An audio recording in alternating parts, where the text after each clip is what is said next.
Hello guys, good morning. Welcome to my vlog. So nandito po ako ngayon sa court ng San Roque.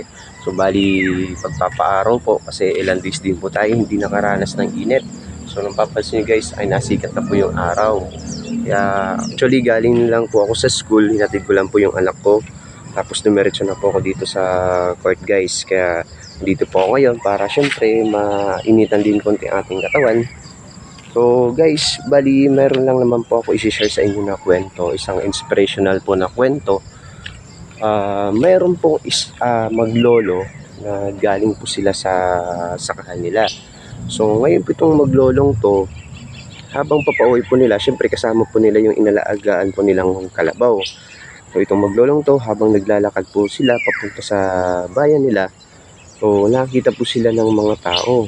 So ngayon nakita sila ng mga tao. So sabi po ng mga tao doon o halos mga kilala nila ay grabe naman tong batang to. Hindi na naawa sa kanyang lolo.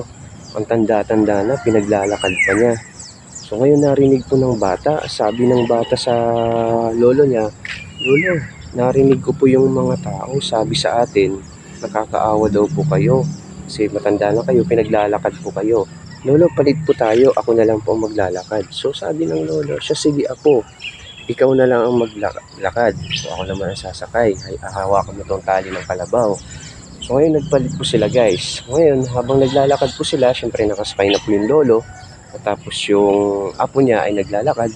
So habang papaunti naman po sila papalakad dun sa kanilang lugar, ay nakita na naman po sila ng mga tao. At ang sabi naman po ng mga tao sa kanila, grabe naman tong lolong to, walang awa sa kanyang apo. Pinaglalakad niya yung apo niya. Siya yung mas malakas sa bata, pinaglalakad niya yung apo niya. So narinig naman po itong mga tao, narinig ng lolo na ayoko nga ako. Sabi ng mga tao, mas nakakaawa ka kasi ang liit-liit mo pa. Ikaw pinaglalakad ko, ikaw pinaghihila ko sa kalabaw. So ngayon, napaisip yung maglolo. So inisip na lang po nila na ano kaya lolo, pares na lang po tayo sumakay dyan sa kalabaw na yan. So nag-decide yung maglolo, sila na lang po yung sumakay sa kalabaw. Kaya sabi nila, siya sige, sabi ng lolo niya, siya sige apo, sumakay ka na dito, pares na lang tayong sasakay. So yun, sumakay na sila sa kalabaw nila. So habang naglalakad na po sila papunta sa lugar nila, maya't maya nakita na naman po sila ng mga kakilala nila at halos sa kapitbahay nila. Sabi naman ng mga tao na naman, sabi na naman sa kanila, grabe itong maglolong to, hindi na naawas sa kalabaw. Pagod na kaya maghapon yung kalabaw, sinakyan pa nila ang dalawa. So ang ginawa nila guys, narinig na naman po nila yon. So sabi ng maglolo, "Siya lolo, ito na lang gawin natin. Buhatin na lang natin ang kalabaw." Ginawa nila, binuhat na lang nila guys yung kalabaw papauwi. So yun guys, bali ano po kaya magiging moral lesson doon sa kwentong yun. So bali ano lang naman po guys, simple lang. Sa buhay naman po kasi natin guys, may gawin ka man na tama o mali, meron pa rin silang masasabi para sa atin. So mas maigi,